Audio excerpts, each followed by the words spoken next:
chu ko tu ham a hi lawai la ITLF ham ti a hi thakhan a ding ho chung changon na sei kha on thakhat na ding ti hi ka to o hi ka ke to jing wa ka to khom jing wa na like peace rally to bang na sin protest ho to bang kha he tu ni bol khom di ham dan ti to bang na ya chu ka ki za mat jing wa ka hi tho chu nang se dan chu itilam hum chu ka hai na na tua chu ITLF phong chu ka ga kyo pi na ama ona sei dana chu ile khana ding wang chu akidein a hin la mun khana ki to khoma ki ho khom lo ja a hi ama ho lungel I ti ham wang chu ka he chet pun a hi zong le khana ding chu pha ki sai ti wana khana ding ti dan chu khana ding ti dan ka thei lo chu ka ti dan chu ko tu ki ti pen chu ITLF branch choma ki hong le ti ham a hi lo le ko tu ro chu le chau te ti vai le chu chan pul ro a chu branch khat hon ding ti tai ma hon he na isilang issue wang chale na ama ho le ilanga ho hi ati set up dan ki bang lo cho pati na chu number 1 na chu ITLF chu non naga tribals tamna pen chu Susanpur chu land of president and secretary ti lewa ga de kol hon na ya chu ama ho hi adi ta chu ITLF na ki form hi gal masang te a chu item khan ki sel ama ho hi tribal la to ki loi khom lo tribal la kuki azong zomi ho nom lo zomi ang kuki ho ga nom lo na hiya chu thing pa na zomi council ayong mar ho jaw lo hiya chu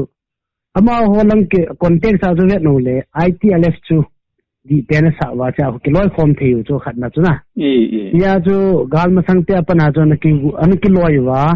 anu mu ya ai le gal hung ki pat le yo nang ko tu context su sei ding le galong le det si a chu galong le ai si tham sa ga se de ngina det for a chu ko tu ang ke lo pi chu ti mo vet ga nu le di the lo ding hi ku ki in pim na yong la ha jet min tin sahil ka ti chief association of mina yong boy jet min tin ai the le ke ho kho mu te ka ti ku ki in pi kang pu pi district teng le sa de hil sa chief association thado in pi YP council gangte na amse se hi CSO yo si chu ka kyu ko mu wa det for ni ai ya chu core committee ti ute ai chu organization chung chu ma ko na ki kila hi ya chu na core committee ti ute in ka ti core committee mina he chom kha kong chi u cho kong chi wa ti ka in bolo le convener ana pangpa hi ka than pau hin ki ka te jep tan no ho cái giàu lúc tập trung thì phản này ai lẽ hiện giờ hung gal cho hung liền dẹp ta cho na nên là thì ha gal jam nó hung tâm sẽ phai si hung jam độ đinh new lamble cái thì first MR second MR quay lang lang am ho chu evocate ball hung ngai cho evocate hung cái ball lệ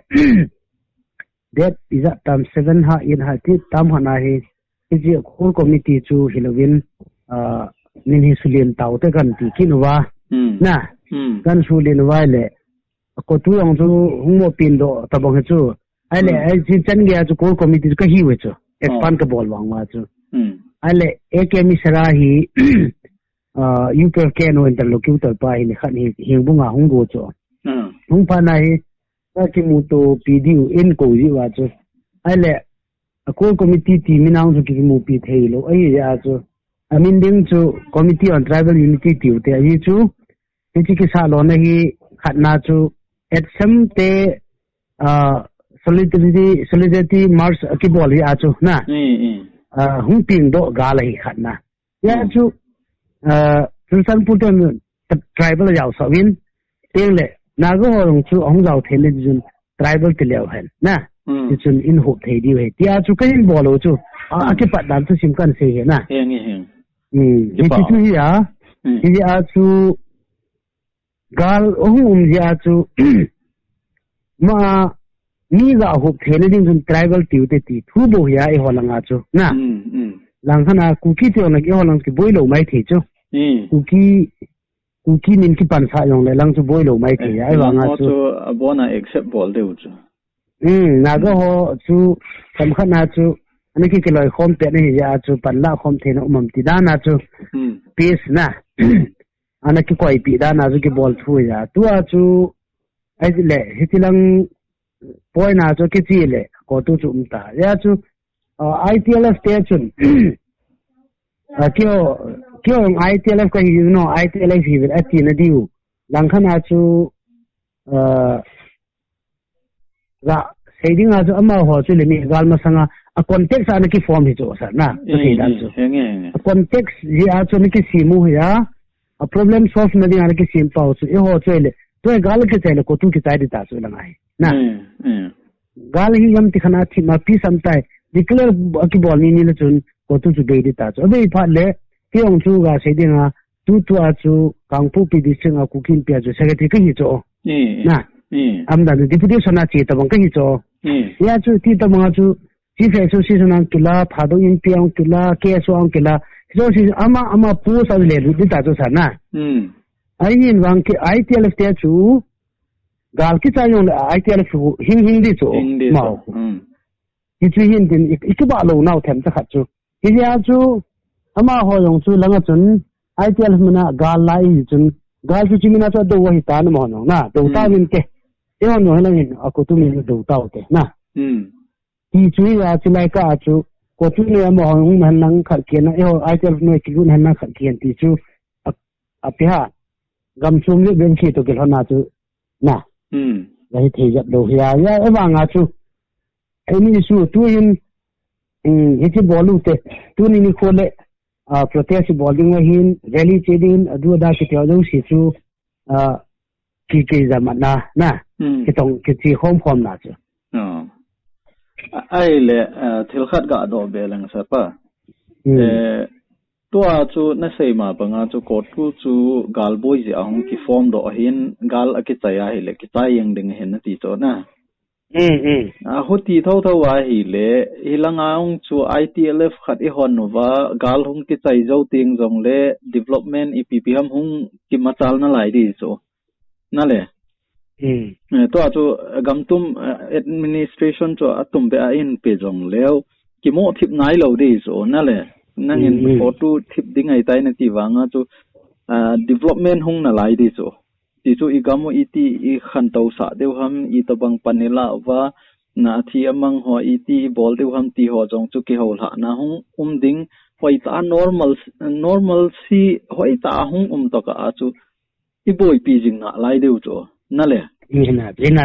so chu ding a hi in a ko ti le ko tu chu gal boy jang ki phu do a gal ke chai le ki chai yang sang a chu ITLF for to hoi ta ki ho to wa ji ITLF min na chu idinova ko tu chairman chu a chairman hi thawin tin secretary chu secretary thawin tin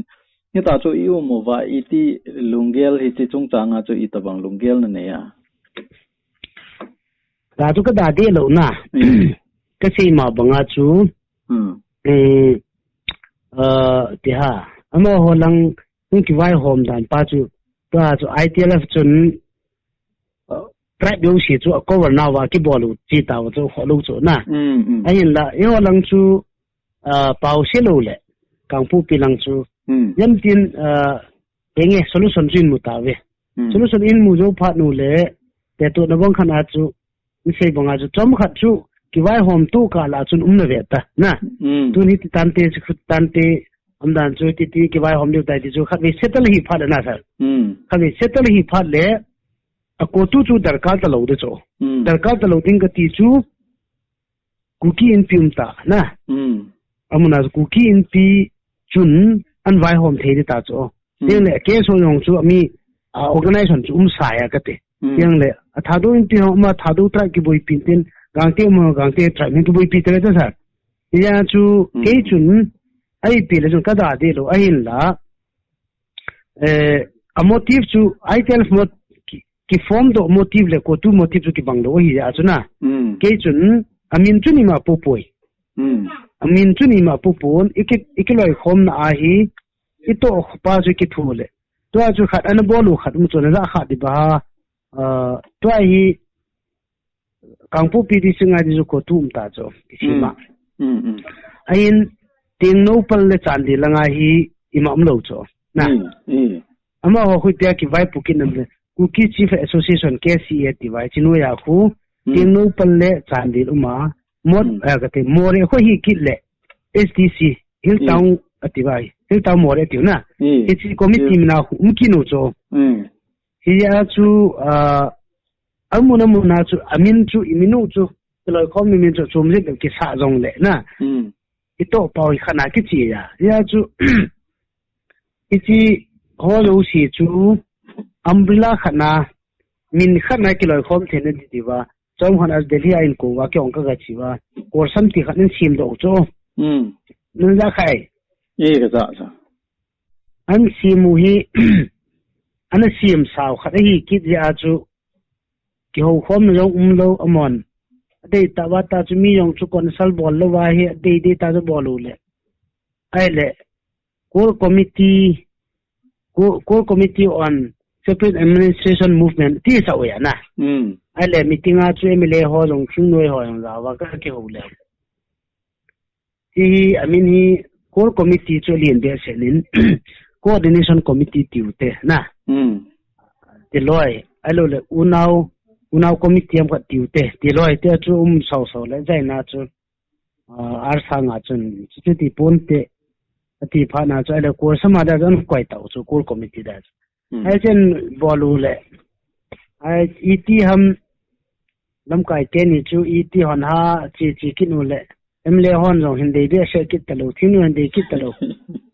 a chai na chu cooking pian de talo cooking pi hong jaw ya na ai le cooking pi in thalenga solo chu somin thang dong le ti ha cooking women for human rights are president wetiwa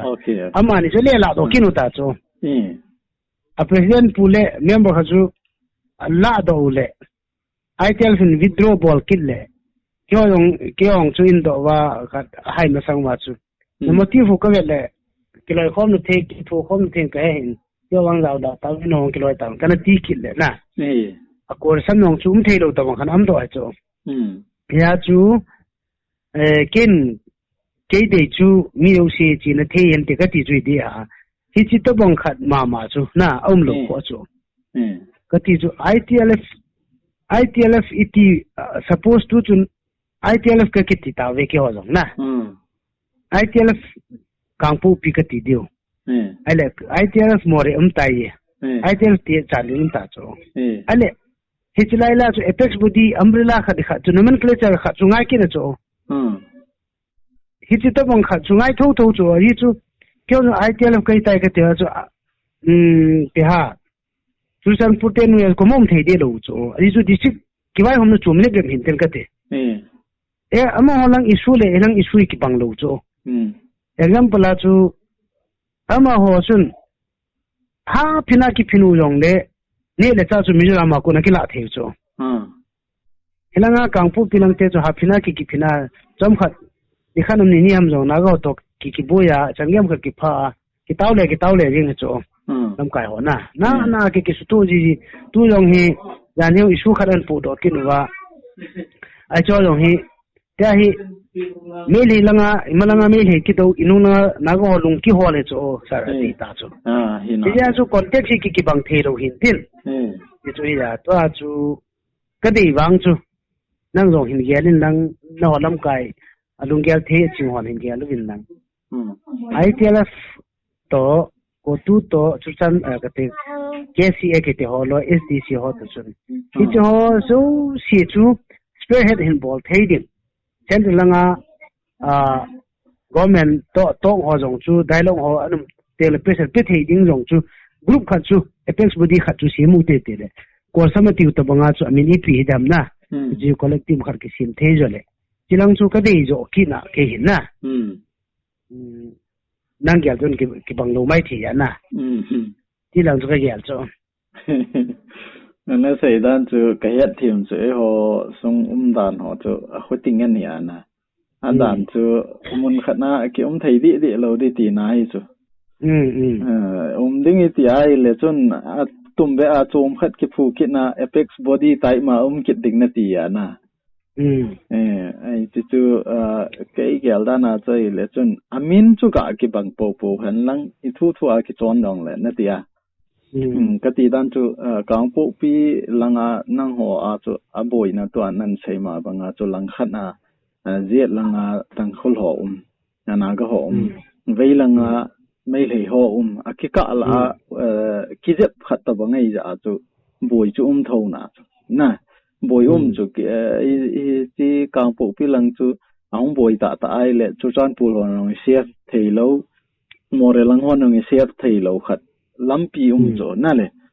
ka la e boya le chun ki chai yang ding to bang din muna umai ja to he thi po we ti chu lang khat na to chu chan pulanga na seima banga chu dat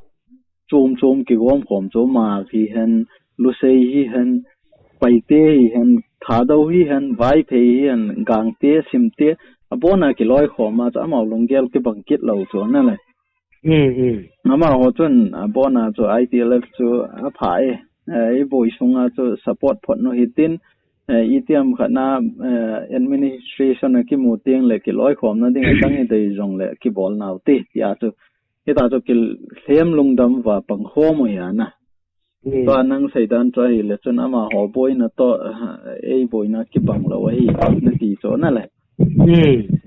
khoti ai le chun to chu ITL phung ki hong jong le boi tho de ti na hi chu nó thì lo ITL mình cho rong là chun cho chan cool noya ki thầy lâu để mà họ to ki tụ bôi nó thì kết là chun ai thầy lo bé tí na ai cho cái lo cái gì đó lo hết ham cái gì cho đi chun na hết đi cái kiểu đó na chun na sarpa ITLF mình cho hi thâu đi branch som hi jong le branch som ma chu lam kai chala na le lam kai ta chu ko tu nei ji wa jong chu amao chun a hin ngai na naw a hi lawai le a hin ki tho pi na ho chu neglect deu ti chu ta chu ga ki seyang hen lang hen le na ITLF na le na lo chu hung ki pang lo di ama ho rong chun vetang to chu nang hon rong ko tu branch som khat hongin lang a hi lo le mà HTC Moria ho chu to na ki contact na chu hung thom jat de cho na ti lo Moria chu ko tu khat branch ki hong hen lang hele aphat cheng ana contact mai the a boin ho na do jing mai thei so na le lo hello lang ba ya lang ba tu na he ta chu thei cho ai le hello ken ko tu ka support nen a hello la ITL ka support ni ka ti na hello pi chong sa pa hi chi ana sa na ho chu neu khat hung i khat deu dam aban le ama ong chu alo thei lo wa ITLF branch ai pha le a contact te ngai so am poina ha san na ki tho pi ding ti ho jong hi a bol te ngai so a bol lo le so min sekit deu chala na le ngay thì đã chọn khát chú amina chú cái bộ khom hình lăng mun min khát na chú cái đinh khom hình lăng có tu cái bộ bằng chú cái bộ thâu đinh thì dòng lệ amin chú gạ cái bằng sầu hình lăng mun chôm mà hung cái bằng sầu hình lăng lệ cái movement hi neo khát găng đều đầm tì chú thì cho na năng phơi nòng tôi hay tiền chú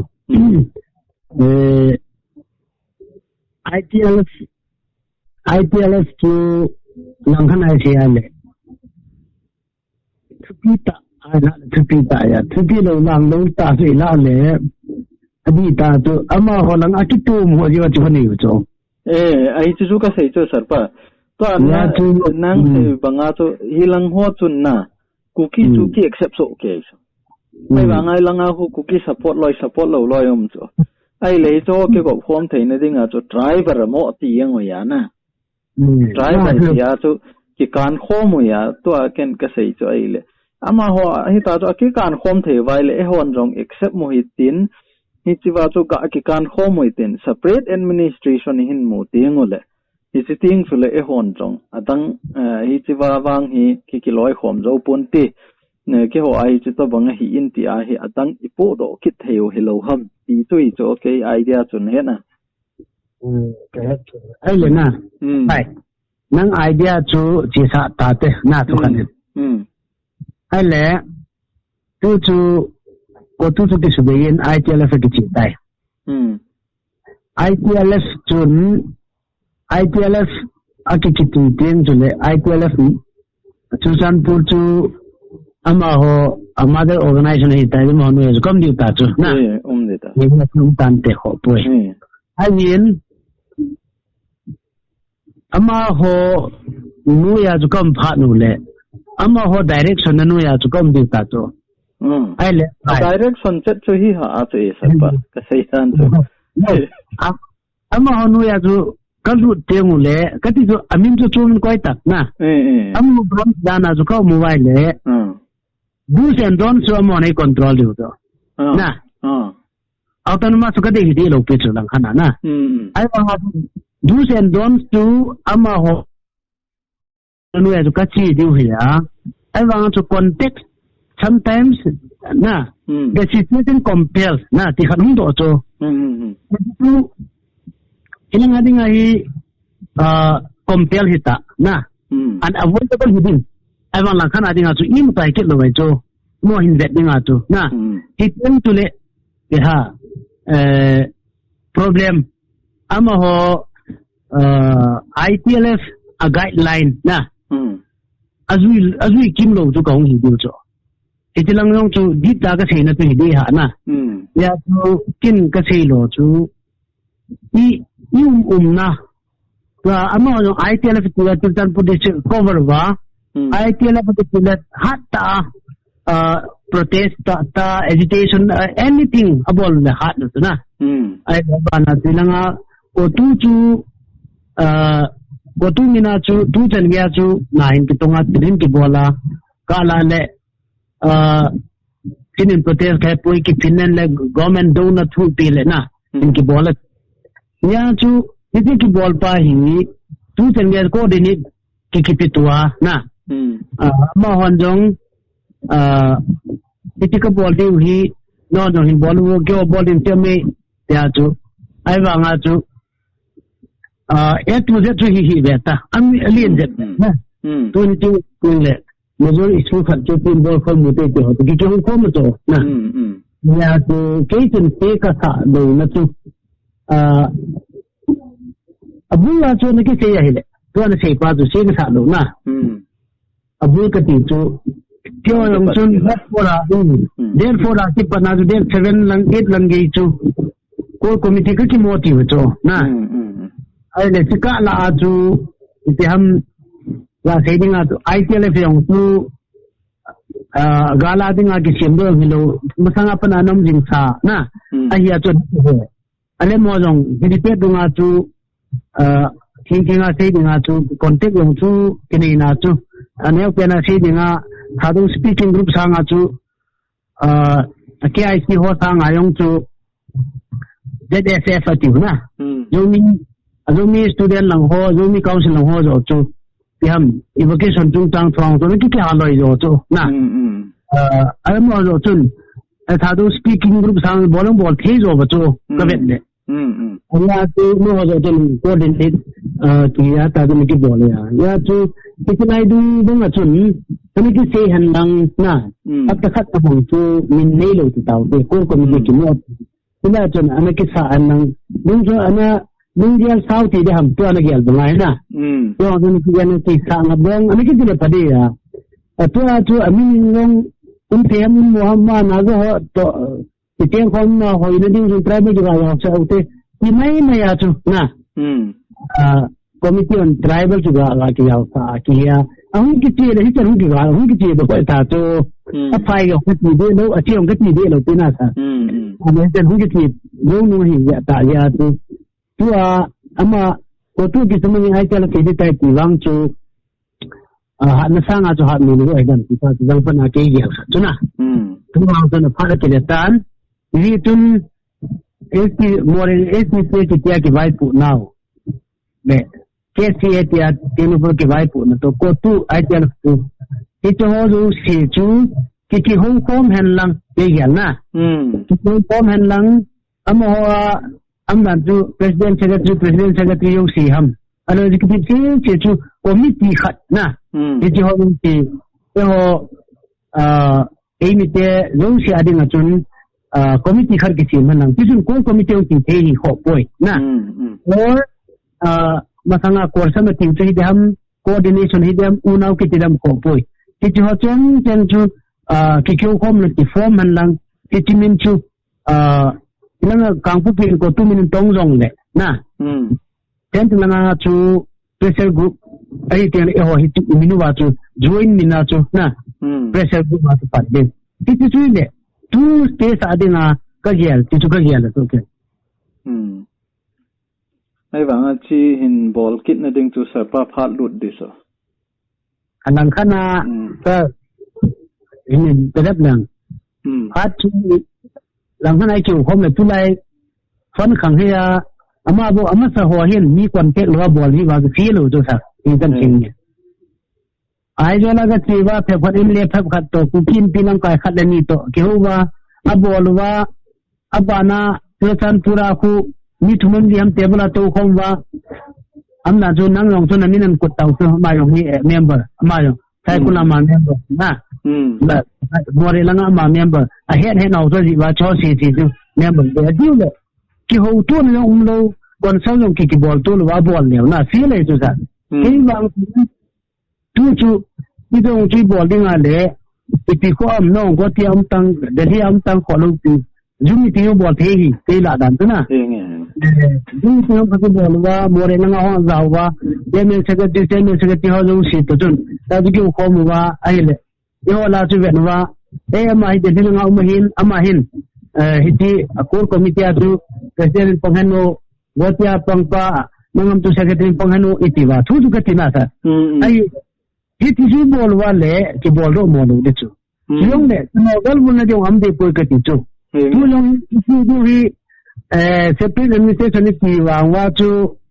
se wa in king ala ji ne thai ya dia ki ya ri to ai banga ne ko yu pu mo ne kum som ni run lai di choi mu long ka ti ya tu ki novel bu langai pu ya sunga hin na sa no hon mun gal thi intellectual and gal win lang na ki lang ro tun pu yu ti na ki bo leo han women wi ngom sau tin cha chun na women adang ngom sau tin ti chun amna ju goti thalenga goti yong chun ho suppose goti ko na mi zani thumla chun goti ko ni thum ma ten hi Itilaya dinga chu member hi tiu tin ka ti sa Kolkata ko na lautin Bangalore lautin Delhi lautin ilanga Kotua lautin na sa citizen bo deo hen ni ko khat tin long le Delhi ki pin nei di lam ka se je hu tiu le am da tu na sa lam ka se ju Delhi ki su khom thiu ai le Gotia ki su khom thiu na zoom meeting nei ji phar ke ti wa na ilunga no opinion share bol ji hutin nếu tiền cho lệ mình khát kim mù tổ lô khoa tay tiền lệ khoa tay khát bung tiền kim mù tổ gì là khổ phổi na sa đang độ tiền chỉ lèo hèn mà ta giật du hầm thì đan cái he ai lệ sapa khát gạo đồng kiện nên cái tiền ahim mà hi cổ tu hi hàn lăng HTC hàn lăng ITL phi rong lệ khát về kim mù tổ đinh ai hi là vai lệ ki hậu khoa một tí hồ vel thì nó sẽ khá mong mong vào ai kia là phò hi khát đi không đi hết gì na không đi ngao chụp gong chỉ mà nếu như hạ val ta na na hết đi à lắm cái năng cái này ni thong cái sumang tu lại go ma zu le cái tay cái bypass road thing hang nam tia chi nào ko na gari ang gal kai thi dia lo hi ya ko tia chu lang hoi lo hong di le amo ai ko na wo ti ma punan vel di ni di tiam kariya na tu khom din chu ka chu kanuk chi nào chu tu ding tu khom din chu kanuk no na ka da lo ti chu ka ke tu din tho wa na khan na chu de ti ha lam pi hu mai le chu amoy hu ding chong chi ding na kan ni tu khom din ti chu ya ai wang a problem pen chu lam piong chu khat ta na lam kai ho hi ni khat dong ki ong khalung to sa ama ho lang bui ni yong chu ka ta poi na chu bui na khat thang got share ga bo le na sa lam pula chu yan yang chu asam level IG ho cho na IG pa ho ai le meeting kan yu lan chong kan ya kho mu ai le ai ki to le lam gi phai langa bold langa lam kai ho in kimu to lo kho mi se lo kho mi volunteer ho bui na mi am da chuna ai le kana relief committee on ka ko yu medical to ko yu defense ka ko yu media ni masial stela hai ki ma legal chelo ki ma ai le jom kha ki chon lo to kan min ki ko da khatam am na chu am a team tidam a department ki hon pi wanga chu final output ti ongi tu le chairman secretary tu indo tho du na ta bang kha to ni pa de hin ti da sa the lo chu sa amo chu ti chu ai telephone na ko yong chu aneu pe na sei da chu 72 hours total shutdown ka bol chu wa na I am ho khat ni ane le sol khat to mang tu ja sa ti mana le yo yong hi volleyball le volleyball songa je ni pe na ki ni na ni yong du mo lo yong tu ki na pe tin man pen he to lo le counter block at ball ku ku ni na hi ai ni hum ke ka boi to to ai je yang chu dai tu sa na nga the fighting chu ti ki na hung in tu ga na kyau di ga na fighting mai tu da tha di hum na ale fighting tu volunteer ho ka sa no hung nei ti cho kyo lam kai mu wa chu volunteer tu thala mo ka pa phi ni na ka kin au cho ale aya chu na hung lo wa tu ga no lo ju ka la bon ka tha pa do ti chu en ti ho na le ya hi ki ha in bu hau cho le ta pho tam bu hau cho ai ka so lo de ki hon no ho to tin tu pu wing ka te ko tu lam kai chen me sa je hu lo de ka kyu tha lo de ti ki lo ta cho e de pa na to chu ki le tu ran khong the lo di wi na bol ta bin na ni ka na ai le yin le pu so ma kha da hu le ti ba a ji ngai pu so ma kha na ka ti ba na khong kyu lo to sa ya on na man hi na ki ni tu long ikyo ja khat bo na nung sol je wa chu I chi chon bol na as naga te isfutam tamai do sir ki incidents khat do ka se do ya na many times da jo hi an tu ho to ka kyo na na nyau ta nyau pe na chu gam ni pa ya ho ye ka bo lo so mo na me pu ho me ti vi ho pia me no ne na tha ta wam ti ho ra si ho bo so complain bo yung na NPU mau track council ka he ti lo leng mi council president ka ti lo from ju ki tho zo lo so sa he de so problem meu ta jong na tu yong hin he la ne ka tum no pu pia chung noi tha ki phu noi ni hon ni me farm nga khat te ni nu pa ni ga lo ma sama ma na ga so don he ti wa la nga di man wa an tu khat na ki ki tai to na ai le to leng mi te in ka in ha thau yong ni lak so ma ti wa na lak so ni ki tai to ai sum ka don nu to in so na ga na to le la nga ko dong do tung ge la khat dong thong lo lai to chi da lu ka te problem after problem yin cho ya tu lam ka ho ngang tu ki wa do the lo tu yong hi old political party India ki te holoi group chu ahu dia hi ama holoi to opposition hi wa nga chu ki mu da the lo tu na kya a ruling government to nei te long le han opposition yong chu ki mu to lo hi thei ti lo cho na ni son ya mo to mu ni tu ni pu ni len apuga ma che lo te ka tu ai gam ni phai na ai nga ku ti bon te ge ya to mo ka ngai ya na sa ni ka ti lo na chu ni mun hi station hi ki da te lo so sa ya hi ai te la for jong boy yong ki boy na tu ka bon hi lang khana ga se ne akipui jong ne education an ki bola mi hot an ki pui do phat lai ho education ki bol lai ho to na inde gal biam fighting lai kyal hal lai ho to bung ti pet buina sang awang ki ong jap ta to hi chu yong le try ni ta to ki relaxa du yo no ma ki ne na inde immune ki muta to job hat mi immune ki muta lo bong ki ne man lo he ka ni to ki Pichigin tin to ajong chu kimu to ding a pading a hoiding ho to session ki to ding tena sa a pha kai ki ho ding wa session ki to ding ding ki wa ja mun naung kai wa ki ha het lo ta chu ki matang bo ki mu tam tena adan chu to nang hen sei ho a hi in amun dang a ho a ki kol ho long chu nan sei wen na apa solution a hoi pen chai le namuna i form tilhen eima organization dung ju ya to hoi ta pan la ho mo hitin nei ta chu i za ma to vai le chu apha pen ti di ta to la na le group khana ga